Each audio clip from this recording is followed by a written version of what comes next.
Hamas के सरबराह Ismail Haniyeh की शहादत पर आज पाकिस्तान में यौम सोग। नमाज जुमा के बाद मुल्क भर में इस्माइल हनिया की गायबाना नमाज जनाजा अदा की जाएगी। वज़ीर आज़म शहबाज शरीफ का हमास सरबराह की शहादत पर गहरे दुख और रंज का इजहार। इत्तेहादी जमातों के इजलास में कहा, बैनुल अक़वामी क़वानीन को पांव तले रौंदा गया। इस्माइल हनिया की शहादत पर दुनिया की खामोशी लम्हा फिक्रिया है। एलामिया के मुताबिक फ़लस्तीन से इज़हार यकजहती के लिए पार्लिमान में खुसूसी करारदाद लाई जाएगी। एलामिया में कहा गया, अक़वाम आलम इसराइल को जंगी जराइम और फ़लस्तीन पर जुल्म के पहाड़ तोड़ने पर कटहरे में खड़ा करें। फ़लस्तीनी ज़ख्मियों को इलाज मुआवजे के लिए पाकिस्तान लाया जाएगा। फ़लस्तीनी मेडिकल तलबा को तालीम जारी रखने के लिए मेडिकल कॉलेजेस में इमदादी बुनियाद पर दाखिला दिया जाएगा।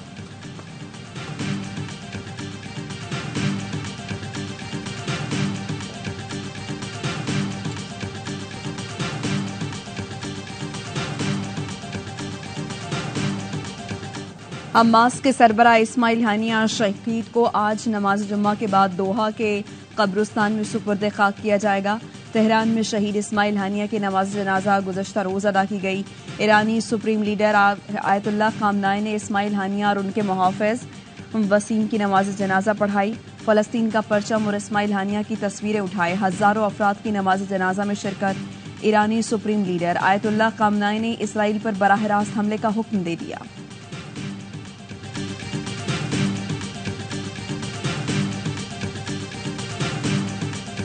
इस्माइल हनिया को व्हाट्सएप के जरिए ट्रेस किया गया। फोन में इंस्टॉल्ड इसराइली स्पाईवेयर ने लोकेशन बताई। यूरोपीय मुबस्सिर बराए मशरिक़ वस्ता एलिया मैकनिया का दावा। कहा, इस्माइल हनिया व्हाट्सएप पर अपने बेटे से बात कर रहे थे जब उनकी लोकेशन मालूम हो गई और उनको रॉकेट हमले में शहीद कर दिया गया। तेहरान में जिस इमारत पर हमला किया गया उसकी तस्वीर सामने आ गई। न्यूयॉर्क टाइम्स के मुताबिक इमारत के एक कोने को नुकसान पहुंचा जिसे सब्ज कपड़े से ढांप दिया गया है। पहली मंजिल की छत पर मलबा भी देखा जा सकता है। इस्माइल हनिया की शहादत के बाद मुख्तलिफ मुल्कों में गम और गुस्से की लहर। तुर्की के शहर बाफमान में एहतजाज। बिफरे शहरियों ने अमरीकी कॉफी ब्रांड की आउटलेट का हाशर नशर कर दिया। शीशे और कुर्सियां तोड़ फोड़ दी। लेबनान और ट्यूनिस में हजारों अफराद सड़कों पर निकल आए।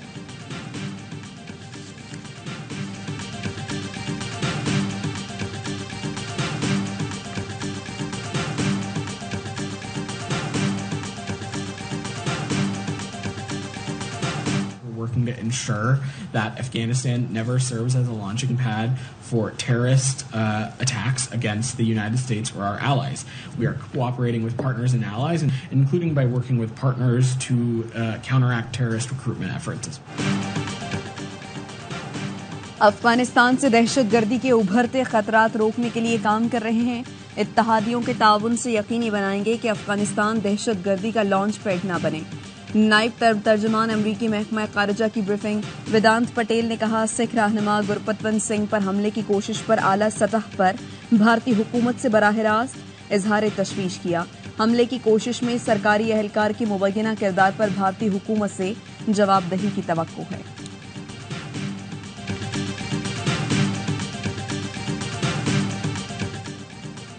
वज़ीर आज़म शहबाज शरीफ ने काबीना का इजलास आज 10 बजे तलब कर लिया। मुल्क की मजमूई सियासी और माशी सूरत हाल पर गौर किया जाएगा। ईसीसी के फैसलों की तौसीक भी होगी।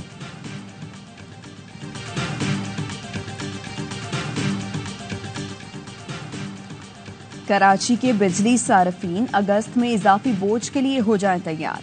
कि इलेक्ट्रिक बिल में गुज़श्ता साल की 3 माहाना एडजस्टमेंट भी वसूल करेगी। सार्फिन को बोझ एक साथ बर्दाश्त करना पड़ेगा। अगस्त, नवंबर और दिसंबर 2023 की एडजस्टमेंट कीमत में ₹3.22 फी यूनिट इजाफी देंगे। सार्फिन इस साल जनवरी ता मार्च के एडजस्टमेंट के 93 पैसे भी देंगे। मई और जून की एडजस्टमेंट का फैसला आना अभी बाकी है।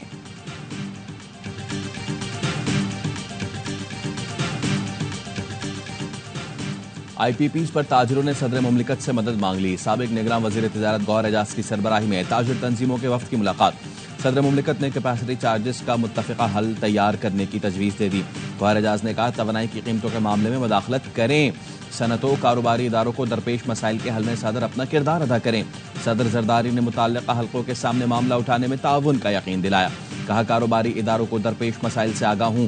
तवानाई की बढ़ती कीमतों से निमटने के लिए सबके लिए सूदमंद हल तलाश करना होगा। कारोबारी कम्युनिटी एक कमेटी तश्कील दे। सदर का दफ्तर हर मुमकिन ताउन करेगा।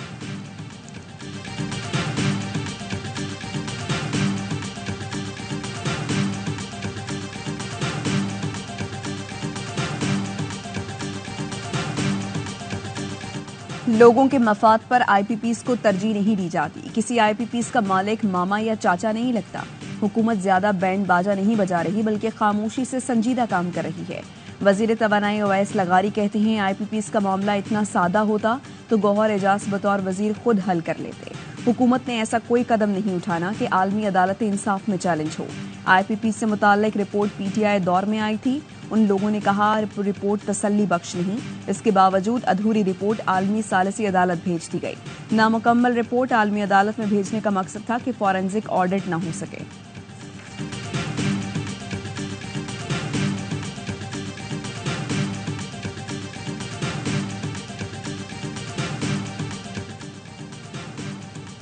तवानाई सेक्टर की जानिब से 5 बड़े पावर हाउसेस को टैक्स फ्री अदायगियों का इंकशाफ। सालाना रिपोर्ट के मुताबिक हब पावर को 16% सलाहियत पर 260 अरब और एंग्रो को 54% सलाहियत पर 74 अरब की अदाई की गई। लकी ग्रुप को 28% सलाहियत पर 62 अरब रुपए, सफाया को 34% पर 34 अरब रुपए अदा किए गए। सनतकार मियां मंशा के पावर हाउसेस 13% सलाहियत पर चले, जिनको सालाना 25.6 अरब अदा किए गए। वजारत तवानाई ज़राए का कहना है आईपीपीज को मुआहदे के तहत अदायगियां होती हैं। कोई बेज़ाब्तगी है तो सामने लाई जाए, कार्रवाई होगी।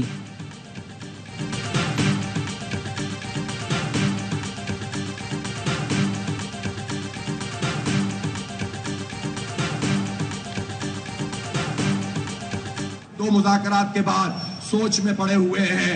हमने भी तहिया किया है, जितना वक्त लेना है ले लो। चंद दिन इंतजार कर रहे हैं, देखते हैं इनका क्या रिस्पॉन्स आता है। अगर इन्होंने फैसला नहीं किया, बिजली के बिल कम नहीं किए, आईपीपीज को लगाम नहीं दी, तो फिर एक नए रंग में ये तहरीक आएगी। मुतालबात तस्लीम करो वरना धरना हुकूमत हटाओ तहरीक में बदल जाएगा। जमात इस्लामी ने हुकूमत को 2 दिन का अल्टीमेटम दे दिया। महंगी बिजली और टैक्सों के खिलाफ धरना 8वें रोज में दाखिल। हाफिज नईमुर रहमान ने खिताब में कहा हुकूमत समझती थी कि चंद दिन धरना होगा और चले जाएंगे। तहरीक के जरिए आवाम की आईपीपी से जान छुड़ानी है। शरीफ खानदान को बता दो अब ये मामला रुकने वाला नहीं, तुम्हें हक देना होगा। मुतालबात नहीं माने तो फिर एहतजाज पूरे मुल्क में फैल जाएगा। हड़ताल होगी, बिजली के बिलों का बायकॉट होगा।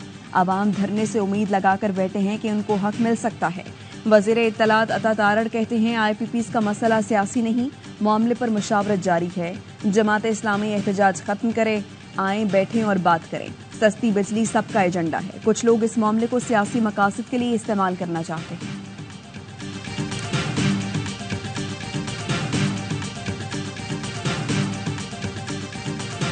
लीग को इसलिए तशवीश है कि कहीं ये गुड बुक्स में आ गए तो फिर हमारा क्या बनेगा। मेरी मुलाकात जो 7 सितंबर को आखिरी हुई थी, बाद पीडीएम बन गया था। बड़ा सख्त जाहिर है मियां नवाज शरीफ साहब तकरीरें करना शुरू कर दिया था।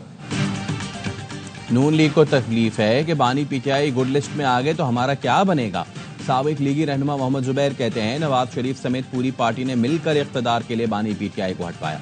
अमर बाजवा से 7 सितंबर को आखिरी मुलाकात हुई थी जब पीडीएम बन गई थी। फिर नवाज शरीफ ने सख्त तकारीर शुरू की जिस पर रद्दअमल आया। अभी तो आपके नुमाइंदे मुलाकात करके गए तो फिर चढ़ाई क्यों की जा रही है। लंदन की बैठक के लिए नवाज शरीफ अक्टूबर में चले गए थे तो एक्सटेंशन का मामला उठा था।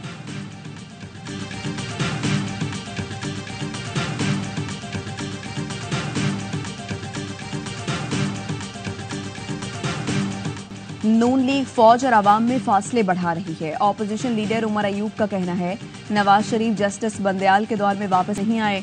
काजी फैज ईसा चीफ जस्टिस बने तो नवाज शरीफ भी वापस आ गए।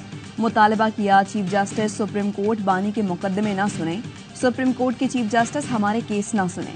बोले बानी पीटीआई का खुसूसी पैगाम है। 5 अगस्त को आवाम स्वाबी पहुंचे। जलसे के जरिए बानी पीटीआई से मोहब्बत का सबूत दें। असद कैसर ने कहा कि आइंदा 2 हफ्ते में ग्रैंड अलायंस बनाने जा रहे हैं। जो लोग सड़कों पर तहरीक चला रहे हैं उन सबको इकट्ठा करेंगे।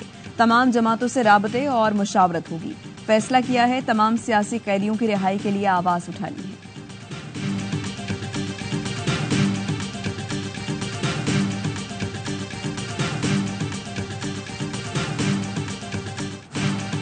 पीटीआई को फौज से किस बात के मुज़ाकरात करने हैं। फौज में भी फिर सियासत में मुदाखलत की सोच नहीं होगी। वफाकी वजीर एहसन इकबाल का इंटरव्यू, कहा फौज पीटीआई मुज़ाकरात पर कोई परेशानी नहीं। पीटीआई पर पाबंदी लगे या ना लगे ये तय है, उसने रियासत पर हमला किया। इस तर्ज सियासत पर अमेरिका और बरतानिया भी किसी जमात को सियासी किरदार की इजाजत नहीं देंगे। तलाल चौधरी ने कहा, कभी सिपह सलार तो कभी मुंसिफ आला पसंद नहीं, ये चाहते उन्हें मुंसिफ आला ऐसा मिले जो इन्हें गुड टू सी यू कहे। बानी पीटीआई कुछ अरसा नजरें झुकाते हैं फिर वैसे ही हो जाते हैं। इन्होंने तोशा खाना में वो किया जो दर्जा चहारम का मुलाजिम ना करे।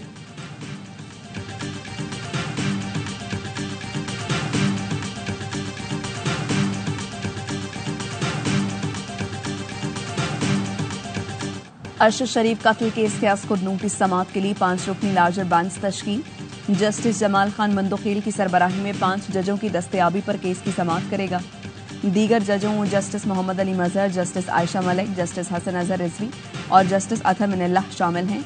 चीफ जस्टिस 3 रुकनी बेंच बरकरार रखने के हक में थे। जस्टिस मंसूर अली शाह और जस्टिस मुनीब अख्तर ने 5 रुकनी बेंच तश्कील देने की राय दी।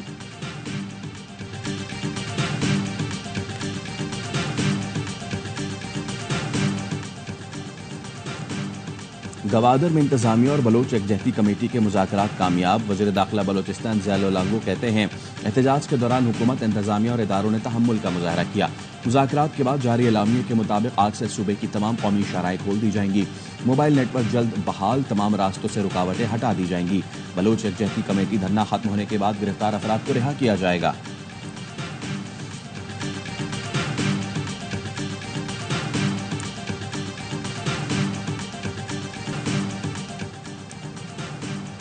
गवर्नर इनिशिएटिव के तहत सिंध भर में शजरकारी मुहिम का आगाज। गवर्नर हाउस कराची से शुरू मुहिम में कई ममालिक के काउंसिल जनरल्स, डॉक्टर, सनतकारों, शोबे स्टार समेत अमायदीन शहर ने पौधा लगाकर हिस्सा लिया।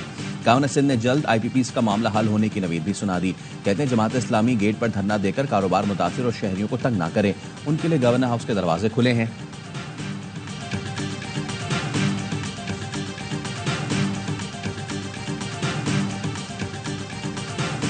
बांग्लादेश हुकूमत ने जमात इस्लामी और उसके तलबा तंजीम पर पाबंदी आयद कर दी। हसीना वाजिद हुकूमत ने जमात इस्लामी को अस्करी और दहशतगर्द तंजीम करार दे दिया। जमात इस्लामी और उसके तलबा विंग को हालिया तलबा एहतजाज में तशद्दुद का जिम्मेदार करार दिया गया। जमात इस्लामी पर इंसदाद दहशतगर्दी कानून के तहत पाबंदी लगाई गई। सरकारी मुलाजमतों के कोटा सिस्टम के खिलाफ मुल्कगीर मुजाहरे जारी हैं। पुरतशद्दुद वाक़यात में 200 से ज़ायद अफराद जाँ बहक हुए। पुलिस ने मुजाहिरीन के खिलाफ क्रैकडाउन में हजारों अफराद को गिरफ्तार किया।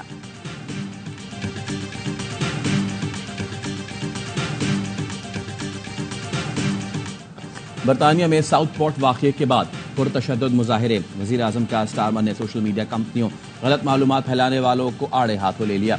पुरतशद्दुद मुजाहिरों में शामिल अफराद से सख्ती से निमटने का इंदिया। पुरतशद्दुद मुजाहिरों से निमटने के लिए पुलिस यूनिट्स के क़याम का ऐलान कर दिया। कहते हैं, शरपसंद शनाख्त के लिए चेहरों की शनाख्त वाली टेक्नोलॉजी इस्तेमाल की जाएगी।